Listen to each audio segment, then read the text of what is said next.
അട്ടപ്പാടിയിലെ ആദിവാസികളുടെ ദൈന്യത വാർത്തകളിലൂടെയാണ് അറിഞ്ഞത്.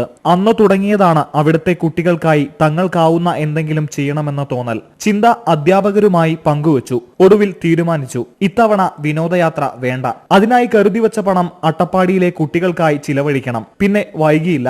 അധ്യാപകർക്കൊപ്പം അവർ കുന്നുകയറി. പതിവ് സന്ദർശകരായ മന്ത്രിമാർ പോലും എത്തിപ്പെടാത്ത മേലേമുള്ളി ഊരിലേക്ക് ശേഖരിച്ച ഭക്ഷ്യധാന്യങ്ങൾ വിതരണം ചെയ്തു. കുട്ടികളെ അക്ഷരമാലയും കുട്ടിക്കവിതകളും പഠിപ്പിച്ചു. ഞങ്ങൾ അരിയും ധാന്യങ്ങളും, അതായത് പയറുവർഗ്ഗങ്ങൾ സ്കൂളിലെ എല്ലാ കുട്ടികളിൽ നിന്നും ഞങ്ങളത് കളക്ട് ചെയ്തിട്ട് ഞങ്ങൾ ബസ്സിൽ കൊണ്ടുവരിക ചെയ്തത്. ഞങ്ങൾ അമ്മയുടെ മക്കളാണെന്ന് തെളിയിച്ചിരിക്കുകയാണ് ഇവിടെ വന്നിട്ട്.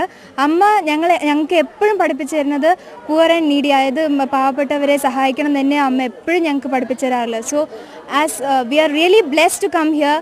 ഓർക്കാപ്പുറത്തെത്തിയ അതിഥികൾ കൈമാറിയ സമ്മാനങ്ങൾ അവർ രണ്ടു കൈയും നീട്ടി സ്വീകരിച്ചു. ഒരു തിരിച്ചറിവിന്റെ യാത്രയായിരുന്നു വിദ്യാർത്ഥികൾക്കിത്. ഇങ്ങനെയും കുറെ ജീവിതങ്ങൾ ലോകത്തുണ്ടെന്ന തിരിച്ചറിവ്. ക്ലാസുകളുടെ 4 ചുമരുകൾക്കുള്ളിൽ നിന്നും ഒരിക്കലും ലഭിക്കാത്തത്ര അറിവ്.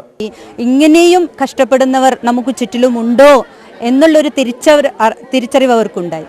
അമൃത ന്യൂസ്, പാലക്കാട്.